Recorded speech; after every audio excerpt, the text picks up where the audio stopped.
নমস্কার, শুভ দীপাবলি। আমাদের দেওয়ালির দিন সন্ধেবেলা বাড়িতে কিন্তু দেয়ালি ঠাকুরের পুজো বা দেয়ালি বুড়ির পুজো করা হয়।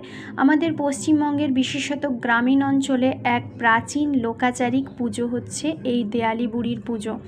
আমাদের দেয়ালির দিন যে সন্ধেবেলা দেয়ালি বুড়ির পুজো করা হয় তার অন্যতম কারণ হলো তাকে আমরা মনে করি সুখ সমৃদ্ধির দেবী। ঘরের সমৃদ্ধি, অন্ন এবং আলো আশীর্বাদের দেবী রূপে উনাকে পুজো করা হয়। দেয়ালি বুড়ি বা দেয়ালি ঠাকুরের যে আমরা পুজো করে থাকি তা মূলত আমরা এই মাটির বাড়ি বানিয়ে তাতে বসিয়েই কিন্তু উনাকে করা হয়। কেউ কেউ আজকাল কাঠের বানায়, কেউ কেউ শোলার বানায়, এভাবে কিন্তু বানায়।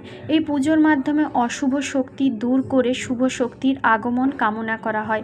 অনেক স্থানে একে আলোর উৎসবের সূচনা বা পুজো হিসেবেও কিন্তু মানা হয়।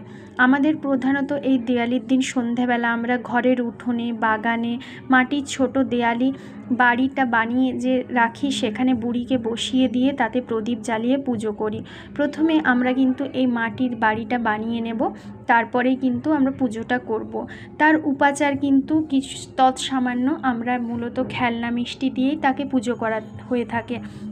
আমি কিন্তু পুজো হওয়ার পরে সেটাও তোমাদের দেখাবো।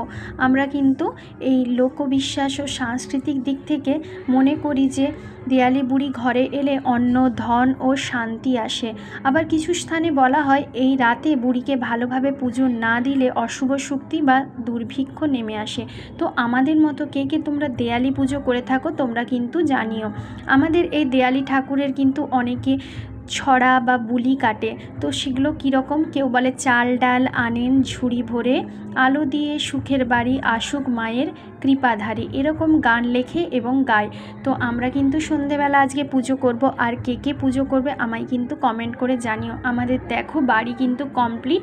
আমি কিন্তু এই বাড়িটা একদিনেই বানিয়েছিলাম, দিয়ে বাড়িটা বানিয়ে একদিন শুকিয়ে তারপর দিন রং দিয়েছিলাম। এটা ভিজে ছিল, তখন রংটা ভালোভাবে কিন্তু ফুটছিল না, কিন্তু যখন শুকনো হয়ে গেল তখন কিন্তু এই হলুদ রংটা আরও বেশি করে গর্জিয়াস হয়ে গেছিলো। দেখো এটা কিছুটা যখন শুকিয়েছে তো কেমন